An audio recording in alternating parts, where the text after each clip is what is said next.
اللہم افتح علینا حکمتک وانشر علینا رحمتک یا ذا الجلال والاکرام۔ قال اللہ تبارک و تعالی فی القرآن المجید والفرقان الحمید۔ سورۃ اعراف کی یہ آیت نمبر 11 ہے، اور اس رکوع کے اندر اللہ تعالیٰ نے حضرت آدم علیہ السلام اور حضرت حوا علیہ السلام اور شیطان کا واقعہ بیان فرمایا ہے۔ اس سے پہلے اللہ تعالیٰ نے پہلے سپارے کے اندر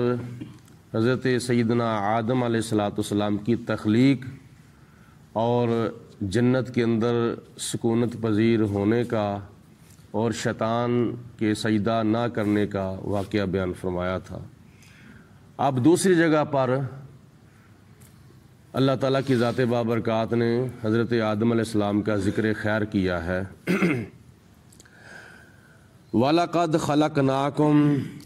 اور بے شک ہم نے تمہیں پیدا کیا، ثُمَّ صَوَّرْنَاكُمْ،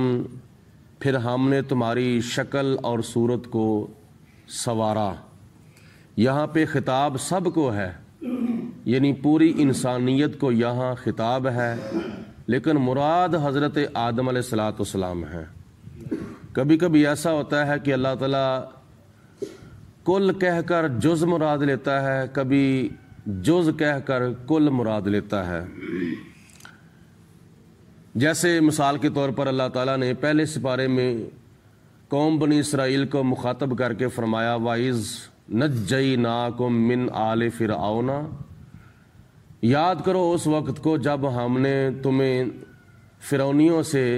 نجات دلائی تھی۔ یہ خطاب اللہ تعالیٰ حضور علیہ السلام کے ہم عصر بنی اسرائیلیوں کو کر رہا ہے، لیکن مراد حضرت موسیٰ علیہ السلام اور موسیٰ علیہ السلام کے زمانے کے بنی اسرائیلی ہیں۔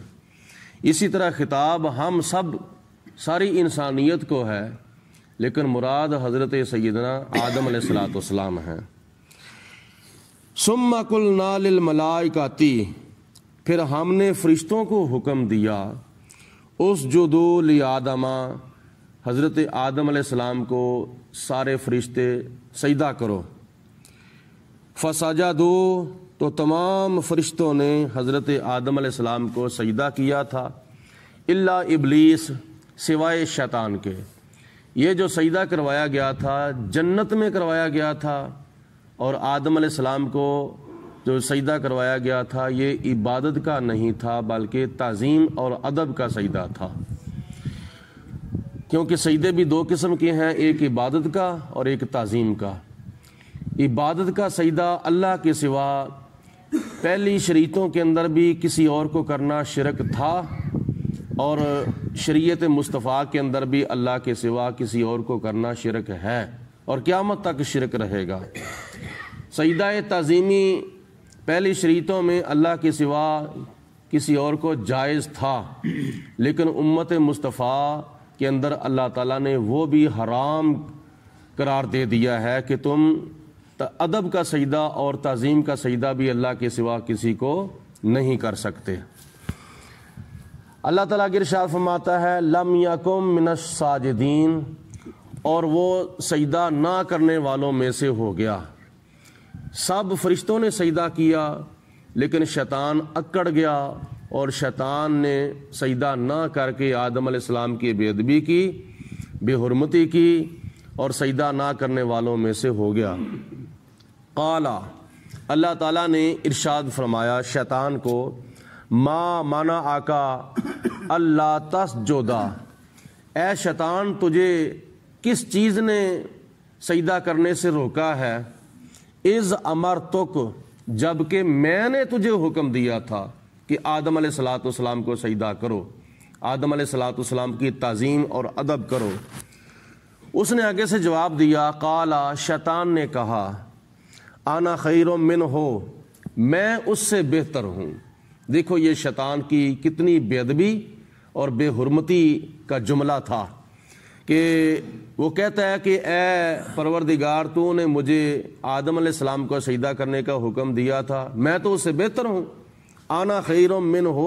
میں اس سے بہتر ہوں، ایسے لفظ کہنا اللہ کے نبی کے سامنے یہ شیطانی عقیدہ ہے۔ خلقتنی من نار،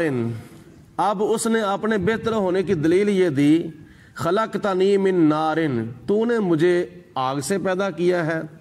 وخلقتہ من طین، اور تو نے آدم علیہ السلام کو مٹی سے پیدا کیا ہے۔ تو مٹی افضل نہیں ہے، آگ افضل ہے، کیونکہ مٹی کو اوپر کو پھینکے وہ نیچے آتی ہے اور آگ کو جب جلائیں تو وہ اوپر کو جاتی ہے۔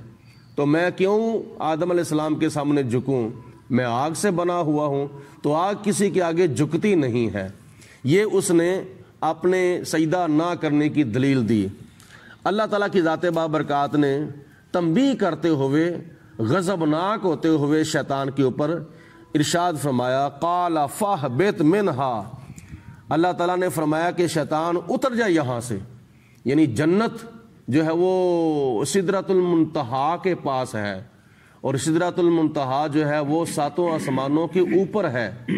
تو اللہ تعالیٰ کی ذات نے فرمایا کہ اے شیطان، تو نے سجدہ نہیں کیا، میرے پیارے آدم کو تو نے بے ادبی کی ہے، بے حرمتی کی ہے، فاہبط منہا، اب یہاں سے نیچے اتر جا۔ یعنی بڑے غصے کے ساتھ اور بڑے جلال کے ساتھ اللہ تعالیٰ نے شیطان کو فرمایا تھا کہ نیچے اتر جا۔ فما یکون لکا، تیرے لیے یہ جائز نہیں ہے، تیرے لیے یہ بہتر نہیں کہ ان تکبرا فیہا، کہ یہاں جنت میں رہ کر تو تکبر کرے۔ متکبر جو صفت ہے یہ اللہ کی صفتوں میں سے ایک صفت ہے۔ اللہ کی ذات بابرکات نے اپنے نبیوں کو بہت کچھ عطا فرمایا ہے، اپنے رسولوں کو بہت کچھ عطا فرمایا ہے،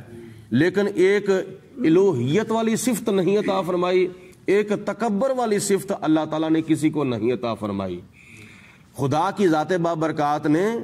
یعنی ہم امتیوں کے علاوہ اللہ نے اپنے نبیوں کو بے شمار صفتیں عطا فرمائی ہیں، لیکن تکبر کرنے والی صفت اور الوہیت والی صفت اللہ تعالیٰ نے کسی کو بھی نہیں دی۔ تو اللہ تعالیٰ نے فرمایا کہ اے شیطان، جب میں نے تکبر جو صفت ہے یہ میں نے اپنے نبیوں کو نہیں دی، تو کون ہے تکبر کرنے والا؟ تو اللہ تعالیٰ کی ذات نے فرمایا، ان تکبر فیہا، تیرے لیے یہ جائز نہیں ہے کہ تو جنت میں رہ کر تکبر کرے۔ فاخرج منہا، فاخرج، اب نکل جا، انک من الصاغرین، بے شک تو ذلیل ہونے والوں میں سے ہو گیا ہے۔ اللہ پاک کی ذات بابرکات نے آدم علیہ السلام کی بے ادبی کرنے کی وجہ سے جنت سے شیطان کو خدا کی ذات بابرکات نے نکال دیا، اور یہ خدا کو گوارا ہی نہیں تھا کہ جنت میں رہے اور میرے پیارے آدم کی بے ادبی کرے۔ قالا، اس نے آگے سے کہا، یعنی شیطان نے کہا، انذرنی الی یوم یبعثون، اے پروردگار تو مجھے مہلت دے دے اس دن تک جس دن لوگ اپنی قبروں سے اٹھائے جائیں، یعنی قیامت تک مجھے مہلت دے دے، میں مروں نہ، قیامت تک میں زندہ رہوں۔ اللہ پاک کی ذات بابرکات نے دیکھا کہ جب اس نے مجھ سے مہلت مانگی ہے، الی یوم یبعثون، قیامت تک، یعنی زندہ، دوبارہ زندہ ہو کر قبروں سے اٹھنے تک، تو اللہ تعالیٰ نے اگر ارشاد فرمایا، قال انکا، فرمایا اللہ تعالیٰ نے کہ بے شک تو من المنتظرین، من المنذرین، بے شک تو مہلت پانے والوں میں سے ہے، جا میں نے تجھے مہلت دے دی ہے۔ اللہ پاک کی ذات بابرکات نے شیطان کو قیامت تک کے لیے مہلت دے دی، جو کرنا کر لے۔ قالا، اس نے آگے سے کہا، فَبِمَا أَغْوَيْتَنِي، اے پروردگار تو نے مجھے گمراہ کیا ہے۔ اور اللہ تعالیٰ کسی کو گمراہ نہیں کرتا جتنی دیر تک وہ خود بخود گمراہ نہیں ہوتا۔ جب کوئی خود بخود گمراہ ہوتا ہے تو پھر خدا تعالیٰ اس کو گمراہی میں دھکیل دیتا ہے۔ اس نے کہا کہ اے میرے پروردگار تو نے مجھے گمراہ تو کر دیا ہے، لیکن لَأَقْعُدَنَّ لَهُمْ، میں ان کے لیے بیٹھوں گا طاق میں، ان کو گمراہ کرنے کے لیے، صراطَکَ المستقیم، تیرے سیدھے راستے پر، یعنی تیرے سیدھے راستے پر میں بیٹھوں گا ان تیرے بندوں کو گمراہ کرنے کے لیے۔ ثم لآتینہم من بین ایدیہم، پھر اس نے دوسری بات کی کہ اے پروردگار میں تیرے بندوں کو گمراہ کرنے کے لیے ان کے آگے سے آؤں گا، ومن خلفہم، اور ان کے پیچھے سے بھی آؤں گا ان کو گمراہ کرنے کے لیے، وعن ایمانہم، اور میں ان کی دائیں طرف سے بھی آؤں گا، وعن شمائلہم، اور ان کی بائیں طرف سے بھی آؤں گا، یعنی چاروں طرف سے میں آؤں گا ان کو گمراہ کرنے کے لیے، تیرے بندوں کو راہ راست سے بھٹکانے کے لیے، بہکانے کے لیے میں آگے سے بھی حملہ کروں گا، پیچھے سے بھی حملہ کروں گا، دائیں طرف سے بھی حملہ کروں گا، بائیں طرف سے بھی حملہ کروں گا۔ ولا تجد اکثرہم شاکرین، اور یا اللہ تو ان میں سے اکثر کو نہ شکرا پائے گا، شکر کرنے والا نہیں پائے گا، میں ان کو تیرے نشکرے بندے بنا دوں گا۔ حضرت امام صفوری رحمۃ اللہ تعالی علیہ نے یہاں پہ ایک بات لکھی ہے کہ شیطان نے جب آگے سے یہ کہا یا اللہ میں تیرے بندوں کو گمراہ کرنے کے لیے آگے سے، پیچھے سے، دائیں سے، بائیں سے آؤں گا، تو اس وقت پھر اللہ تعالیٰ نے ارشاد فرمایا تھا کہ اے شیطان تو نے چار طرفیں لے لی ہیں، آگے والی، پیچھے والی، دائیں والی، بائیں والی، تیرے چاروں طرف تیرے گھیرے میں آ کر میرا بندہ اگر گھر جائے گا تو اس وقت دو سمتیں میری ہیں، ایک نیچے والی اور ایک اوپر والی، تو چاروں طرف سے میرے بندوں کو گھیرا ڈالے گا تو اس وقت میرا کوئی بندہ سجدہ کرنے کے لیے اپنا سر نیچے کرے گا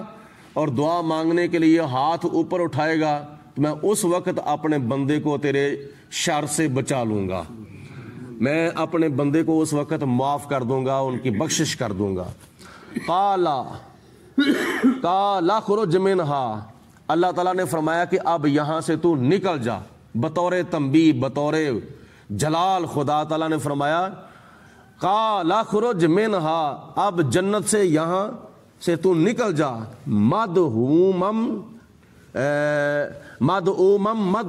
مذمومم مدحورا، تو راندہ ہوا بھی ہے اور تو ذلیل بھی ہے۔ اللہ پاک کی ذات بابرکات نے شیطان کو راندہ ہوا بنا کر اور شیطان کو ذلیل بنا کر جنت سے باہر نکال دیا، یہ اللہ کے نبی کی بے ادبی کا نتیجہ تھا۔ لمن تبعک منہم، اور جو کوئی ان میں سے تیری اتباع کرے گا، یعنی میرے پیدا کیے ہوئے انسانوں میں سے جو کوئی تیرے پیچھے چلے گا، تیری پیروی کرے گا، تیری اتباع کرے گا، میں کیا کروں گا قیامت کے دن، لَأَمْنَعَنَّ جَهَنَّمَ مِنْكُمْ أَجْمَعِينَ، تیرے ساتھ اور تیرے تمام پیروکاروں کے ساتھ، یعنی جس نے بھی تیری پیروی کی ہوگی، میں تیرے چیلوں چمچوں کے ساتھ جہنم کو بھر دوں گا، تجھے بھی جہنم میں داخل کروں گا، اور تیرے پیروکاری، تیری پیروی کرنے والوں کو میں جہنم میں داخل کر کے جہنم کو بھر دوں گا۔ وَيَا آدَمُ اسْكُنْ،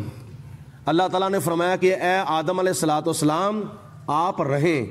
انتا آپ رہیں، وزوجک، اور آپ کی بیوی بھی رہے، الجنت، جنت میں۔ شیطان کو جنت سے باہر نکال دیا سجدہ نہ کرنے کی وجہ سے، اب خدا کی ذات بابرکات نے آدم علیہ السلام کو اور عروج عطا فرما دیا اور زیادہ درجے بلند کر دیے۔ اے آدم علیہ السلام اور اے آدم علیہ السلام کی بیوی، تم دونوں جنت میں رہو، فَكُلَا، تو تم دونوں کھاؤ، من حیث شئتما، جہاں جہاں سے تم چاہو، کھاؤ پیو، ثمرات کھاؤ، میوہ جات کھاؤ، اور خوشبودار مشروبات پیو، اور میٹھے میٹھے اور ٹھنڈے ٹھنڈے مشروبات پیو، کھاؤ پیو، کوئی تمہیں روکنے والا ٹوکنے والا نہیں ہے، لیکن وَلَا تَقْرَبَا هَٰذِهِ الشَّجَرَةَ، اس درخت کے پاس نہیں جانا، یعنی کھانا تو درکنار، اس درخت کا پھل کھانا تو درکنار، اس کے قریب بھی نہیں جانا،